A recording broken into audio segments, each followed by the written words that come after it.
प्यारे बच्चों, आज हम 10वीं कक्षा के लिए निर्धारित लेखन खंड में पत्र लेखन के बारे में जानकारी प्राप्त करेंगे। पत्र क्या होते हैं? पत्र एक दूसरे को संदेश पहुंचाने का माध्यम होते हैं। इनके द्वारा घर परिवार के समाचार, अपने मन की बातें, अपने मन के भावों को, विचारों को हम दूसरों पर प्रकट करते हैं लिखकर। अब ये किसे लिखे जाते हैं? हम अपने मित्रों को, संबंधियों को, संपादकों को, सरकारी अधिकारियों को आदि को पत्र लिख सकते हैं और लिखते हैं। बच्चों, आप जानते हैं पत्र लिखना भी एक कला के अंतर्गत आता है। अब पत्रों के प्रकार भी होते हैं। पत्रों के 2 प्रकार होते हैं, औपचारिक पत्र और अनौपचारिक पत्र, जिसे इंग्लिश में कहते हैं फॉर्मल लेटर और इनफॉर्मल लेटर। अब अच्छे पत्र की विशेषताएं क्या होती है?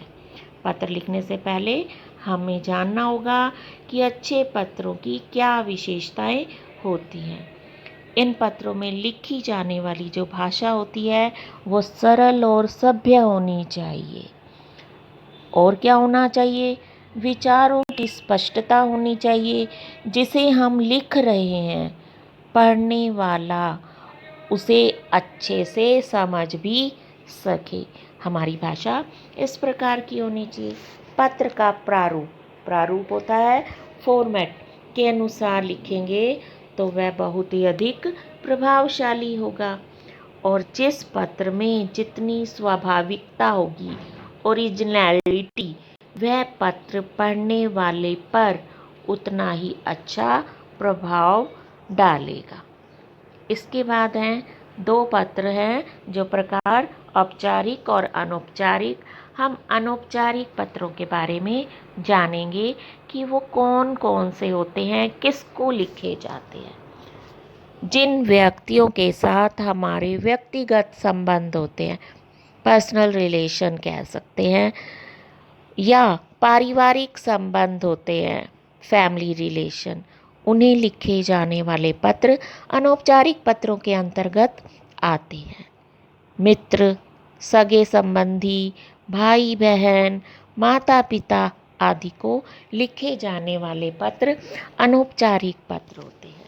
ये कई प्रकार के हो सकते हैं। कौन से? अनौपचारिक पत्र, बधाई पत्र, धन्यवाद पत्र, शुभकामना, जब हम किसी को बेस्ट विशेस देते हैं, निमंत्रण पत्र, जब हम अपने घर पर किसी को बुलाते हैं, संवेदना पत्र, जब हम दुख करते हैं, सीख संबंधी पत्र, किसी को सीख देनी हो, और सीख मुख्यतः तो छोटों को दी जाती है, सद्भावना प्रकट करनी हो, कोई सूचना देनी हो। इस प्रकार के पत्र अनौपचारिक पत्रों के अंतर्गत आते हैं। और ये पत्र जब हम अपने मित्रों, सगे संबंधियों, भाई बहन, माता पिता आदि को लिखते हैं। इसके बाद है अनौपचारिक पत्रों के अंग भी होते हैं कि अनौपचारिक पत्रों में हमें कौन कौन से पार्ट्स में इसे डिवाइड करके लिखना है। सबसे पहले लिखते हैं पत्र भेजने वाले का लघु पता, अर्थात हम पत्र लिखने वाले हैं तो हम अपना लघु पता लिखेंगे। लेकिन मुख्य रूप से हमें विद्यालय में सिखाया जा रहा है और आपको परीक्षा में उत्तीर्ण होने के लिए सिखाया जा रहा है, मार्क्स लेने के लिए सिखाया जा रहा है। मुख्य रूप से आप परीक्षा भवन में बैठकर इस पत्र को लिखते हैं, तो इसलिए आपका पता क्या हुआ? परीक्षा भवन। और केंद्र का विद्यालय सेंटर होता है, विद्यालय का नाम नहीं लिखते, और तीसरे में शहर का नाम भी लिख देते हैं। लेकिन हमें अपने शहर का नाम, अपना नाम और अपने विद्यालय का नाम एग्जामिनेशन आंसर शीट पर नहीं लिखना होता, तो इसलिए हम केवल लिखेंगे परीक्षा भवन, केंद्र का और शहर। इसके बाद एक लाइन छोड़कर दूसरा अंग है दिनांक। एक लाइन छोड़कर जिस दिन हम पत्र लिख रहे हैं उस दिन की दिनांक लिखेंगे। तीसरा है संबोधन, जिसे हम लिख रहे हैं पत्र, तो उसको संबोधन तो करेंगे ना। माता जी है, आदरणीय माता जी कहेंगे, पिता है तो पिताजी, मित्र है तो मित्र, सगे संबंधी, दादा दादी, भाई बहन, चाचा चाची, तो उनको संबोधन करेंगे। संबोधन के बाद अगली लाइन में हम उनको अभिवादन करेंगे। बड़े हैं तो हम सादर प्रणाम करेंगे, अगर बराबर वाले हैं, मित्र हैं, तो हम उन्हें सस्नेह नमस्ते कह सकते हैं, और छोटे हैं तो उन्हें हम सदा खुश रहो अभिवादन दे सकते हैं। उसके बाद आता है हमारी विषय वस्तु की। विषय वस्तु जो पत्र हमें लिखना है, विषय का सार। इसमें हमने 3 पैरा बनाने हैं। आगे बताती हूँ 3 पैरा में क्या क्या लिखना है। जब हम 3 पैरा लिखने लेंगे, उसके बाद फिर से अंत में हमारा प्रारूप जाएगा, समापन करेंगे पत्र का। और कैसे करेंगे? पत्र पाने वाले से संबंध लिखेंगे। पत्र पाने वाले से संबंध यानी आप कौन हो, पत्र जिसको पत्र मिल रहा है उससे आपका क्या रिलेशन है। आपने ऊपर लिखा आदरणीय माता जी, तो आप कौन हुए? पुत्र या पुत्री। अगर आपने लिखा मित्र, तो वो आप भी कौन हुए? मित्र। तो आपने लिखा छोटे भाई बहन को, आप ऊपर लिखा प्रिय भाई, और आप लिखोगे नीचे तुम्हारा बड़ा भाई या तुम्हारी बड़ी बहन। और अंत में पत्र लिखने वाले का नाम। तुम्हारी बड़ी बहन अपना नाम नहीं लिखना, और आप लिखोगे क कुमार या क कुमारी लिख सकते हैं। लेकिन एक बात और ध्यान दीजिए, अगर पत्र में नाम लिखा है, आपसे पूछा जाता है, आपका पता दिया है कि ये पता है, आपका नाम ये है, तब तो आप अपने पत्र में उसे वो नाम लिखेंगे, अन्यथा आप अपना नाम नहीं लिखेंगे। आपने अपने स्वयं का नाम तो नहीं लिखना, लेकिन अगर पेपर में पूछा है, बताया है, तब आप वो नाम लिखेंगे। अब मैं फॉर्मेट या प्रारूप आरंभ कर रही हूँ। जो बताया है लिखकर बताया है। पहला है, आपको मैंने बताया था कि अपना पत्र भेजने वाले का लघु पता है, फर्स्ट पॉइंट पे परीक्षा भवन, केंद्र का शहर। ये सारा का सारा प्रारूप जो है हमें लेफ़्ट साइड अपनी नोटबुक के लेफ़्ट साइड लिखना है, कहीं कोई स्पेस नहीं देना।